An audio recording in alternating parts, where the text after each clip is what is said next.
You were also telling about your story in Tonkin Bay, how you thought you were all tough, wow, tough, and doing things your way until you got captured and became a prisoner of war, and then you didn't feel so tough.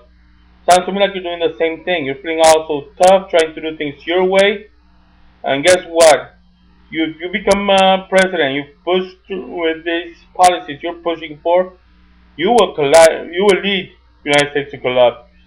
It will be another time in which you will be a prisoner of war. This time you will have the whole country as prisoner of war. Prisoners of the war against policies that you should have been pushing for, and vice versa. You were talking about going back to the issue with education.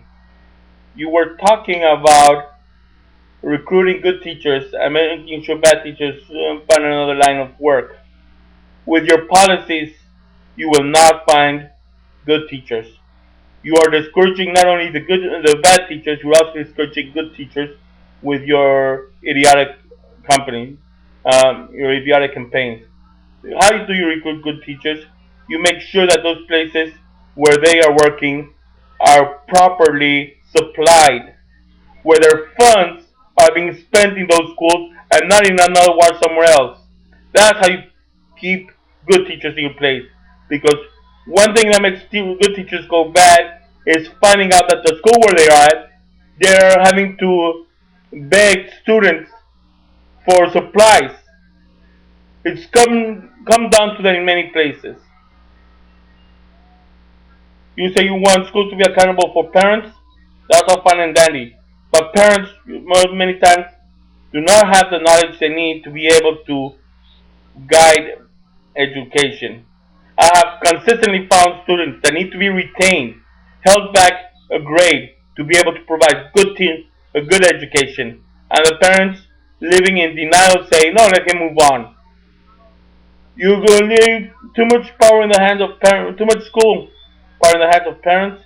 You're gonna find some of those parents who live in denial getting too much power, and the quality of education will drop even more.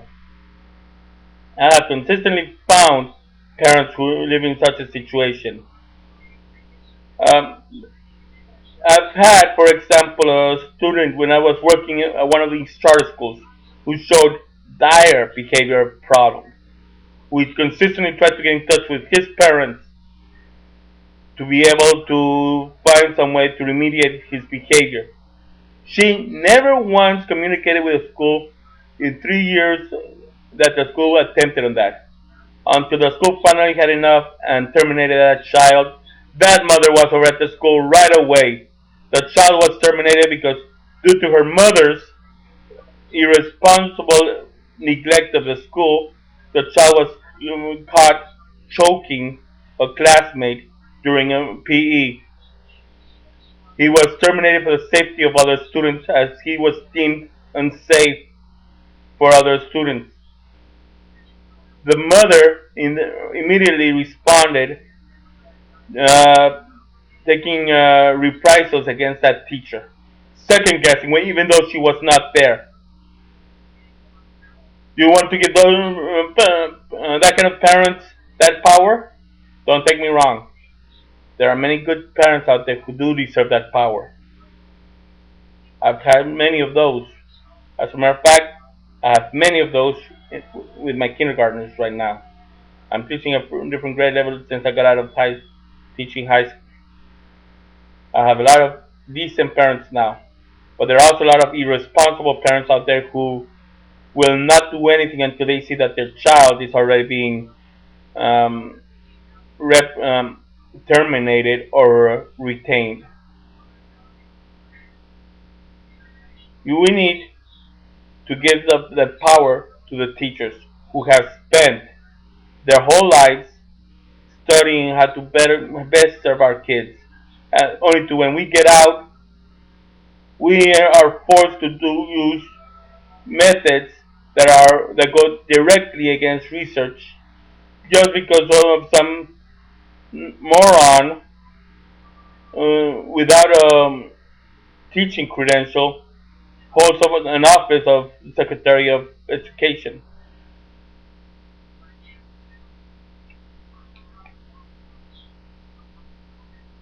Now, you were talking about when you in your experience in Vietnam, when you were held POW, that your captors offered to let you go free, but when you chose to stay back,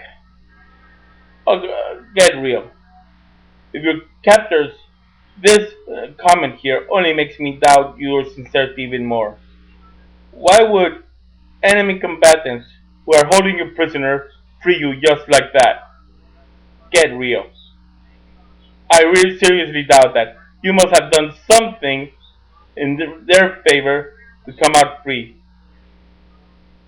And this makes me believe certain rumors out there that before I did not hold true to them. Certain rumors say that you had launched certain un-American campaigns over there, anti-American campaigns over there, to receive special favors. I did not believe that before. But now that you said that your captors had decided to set you free, but you opted to stay, now I am beginning to. That gives me reason to suspect those rumors might be true. Who would leave an enemy combatant free just like that? Give me a break. Don't talk to me about defending the rights of the oppressed when you refuse to do anything, when you are a senator for a country that oppresses immigrants and gives too much power to bigots. Don't tell me you are defending the rights of the oppressed when there are thousands of people out there losing their homes because of oppressive fees being charged by loan sharks in the real estate industry, and you're refusing to do anything about them. Don't tell me you're fighting about for ideas when you're letting all those things go. This concludes my talk over on these issues. McCain, the more I hear you talk, the more convinced that I am that you are not a worthy candidate for the presidency. I love America. I too am a patriot. And as a patriot, I'm going to vote for what's best for my country, the United States, and that is a vote against you. Bye.